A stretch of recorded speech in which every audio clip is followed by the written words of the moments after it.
सरकारें बना करती हैं, सरकारें गिरा करती हैं। सरकार में बहुमत नहीं हो तो बहुत लोगों को खुश कर करके सरकार बनानी होती है। मुझे लगता है ये खुश करने की जो कदम चल रहे हैं, खुश करने के लिए जो फैसले हो रहे हैं, और सब गिनती का सवाल होता है। सरकारें जब खुश करके बनाई जाती हैं तो कोई और खुश कर देगा तो उधर चले जाते हैं लोग। हमें उम्मीद है कि जनता ने जो फैसला देश के सामने लिया है, संविधान, आरक्षण और लोकतंत्र मजबूत हो, हमें उम्मीद है कि आने वाले समय में ऐसी चीजें आप देखोगे। उत्तर प्रदेश की जनता ने मुद्दों पर वोट दिया और जनता के मुद्दों पर चुनाव हुआ। जनता ने अपने मुद्दों पे मतदान किया और भारतीय जनता पार्टी की बड़ी हार उत्तर प्रदेश में हुई है। जहां तक सरकार बनने का ना बनने का है, सरकारें बना करती हैं, सरकारें गिरा करती हैं। सरकार में बहुमत नहीं हो तो बहुत लोगों को खुश कर करके सरकार बनानी होती है। मुझे लगता है ये खुश करने की जो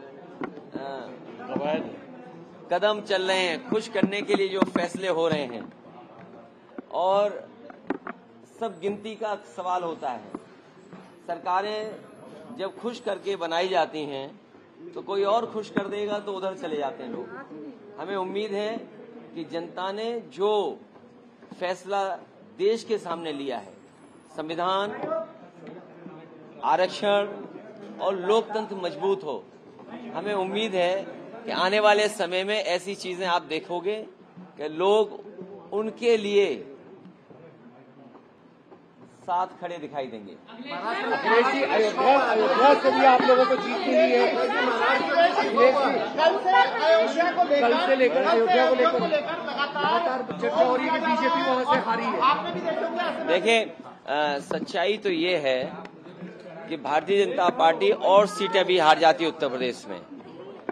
भारतीय जनता पार्टी और भी सीटें हारती उत्तर प्रदेश में। आप जब अयोध्या का नाम ले रहे हैं, अयोध्या की जनता का मैं धन्यवाद देता हूं। अयोध्या की जनता का दुख दर्द आपने भी समय समय पर देखा होगा। उन्हें जो उम्मीद थी वहां की जनता को, जिस तरह के सरकार का कामकाज था, लोगों को मुआवजा नहीं दिया सही जमीन का, लोगों के साथ अन्याय किया, आपने मार्केट की कीमत से जमीनें नहीं ली उनकी। जब लैंड एक्विजिशन करने के लिए आप चले तो आपने दबाव बना करके, झूठे मुकदमे लगा करके उनसे जमीन छीन ली। न जाने कितने व्यापारियों को आपने दुख संकट पहुंचाया जो 100-100 साल से रह रहे थे, 100-100 साल से लोग रह रहे थे। ऐसे भी परिवार हैं जो अपनी गाय भैंस के साथ, जानवरों के साथ 100-100 साल से रह रहे थे, आपने उन्हें उजाड़ दिया। आप किसी पुण्य काम के लिए आप गरीबों को उजाड़ रहे हैं। तो इसीलिए मैं समझता हूं अयोध्या और आसपास की जनता ने भारतीय जनता पार्टी के खिलाफ मतदान किया। मुख्यमंत्री आ जा रहे हैं, योगी आदित्यनाथ दिल्ली आ रहे हैं सर, उनको तलब किया गया। तो अगर दिल्ली आ रहे हैं तो मेरा आपसे निवेदन है, दिल्ली में रोक लो, यूपी क्यों भेजते हो वापस? सर, अब आपकी सीट जो विधानसभा की सीट है उससे कौन चुनाव लड़ेंगे? हैं? आपका मन हो तो बताओ, हम लड़ा दें आपको भी। अभी कोई स्थिति आप देखते हैं इंडिया गठबंधन की? मैंने आपसे कहा कि खुश करने से सरकारें बन रही हैं, तो कोई खुश और भी कर सकता है। सर, कल खड़गे जी ने कहा वेट एंड वॉच। अभी उम्मीद सर, कल खड़गे जी ने कहा वेट एंड वॉच। लोकतंत्र में और गिनती जब होती है तो आस और उम्मीद कभी खत्म नहीं होनी चाहिए। आस हमेशा बनी रहनी चाहिए, उम्मीद हमेशा रहनी चाहिए। पार्लियामेंट में रणनीति क्या रहेगी आपकी? पार्लियामेंट की रणनीति क्या डिस्कस हुई कल सर? अभी बता दें आपको। बिल्कुल सर। सर, अभी तक उत्तर प्रदेश में हार की जिम्मेदारी भारतीय जनता पार्टी में से किसी ने नहीं लिया है। मैं एक बार फिर अपने मीडिया कर्मियों का धन्यवाद देता हूं, क्योंकि जो मैं लगातार कहता था कि मंत्रिमंडल बदल जाए, मीडिया मंडल बदल जाए, कुछ चीजें नहीं बदल पाई हैं।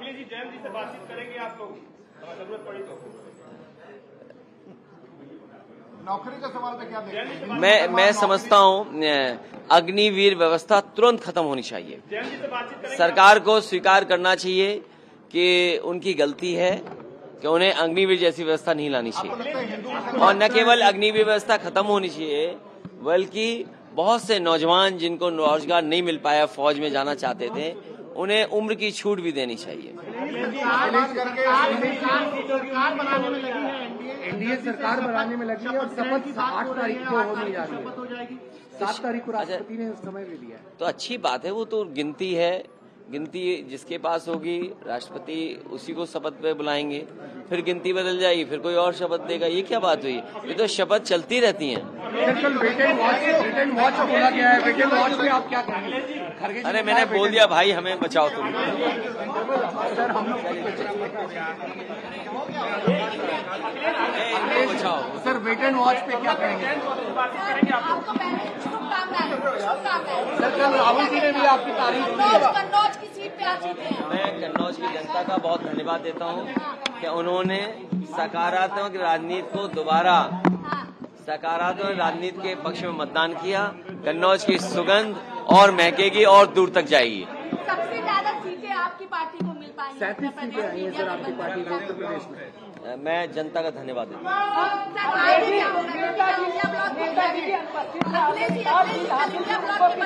देखिए अब देखिए नेताजी रहते तो हमारे आपके लिए सब के लिए खुशी की बात होती है, लेकिन कुछ चीजों पे बस किसी का नहीं चलता है।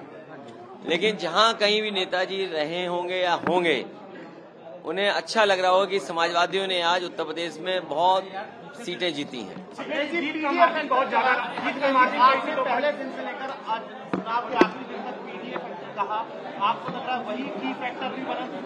देखिए पीडीए की लड़ाई बड़ी है और पीडीए के लिए लोगों को जागरूक करना, पीडीए आंदोलन के लिए लोगों को जोड़ना, पीडीए के तमाम सवाल हैं उनका जवाब सरकार से मांगना। मान लीजिए सबसे प्रतिष्ठित यूनिवर्सिटी जेएनयू है, क्या पीडीए परिवार वहाँ 15% से भी ज्यादा है? क्या 15% से भी ज्यादा है वहाँ पर? मान लीजिए और प्रतिष्ठित इंस्टीट्यूशंस हैं, उसमें पीडीए परिवार के लोग कितने हैं? तो पीडीए की जीत जरूर हुई आज यूपी में, लेकिन पीडीए को लेकर के लड़ाई जो लड़ी जा रही है वो लंबी लड़ाई है। जो बाबा साहब भीमराव अम्बेडकर जी लड़ते थे, डॉक्टर राममनोहर लोहिया जी ने जो अपने जीवन भर लड़ने का काम किया, नेताजी ने वो रास्ता हम लोगों को दिखाया है, उस रास्ते पे लगातार हम लोग चलेंगे। सर कोई जरूरत पड़ी तो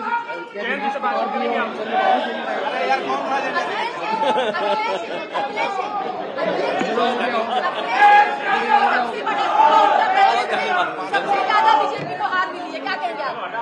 देश के सबसे बड़े सूबे उत्तर प्रदेश को सबसे ज्यादा हार मिली है। और बड़ी हार होनी थी।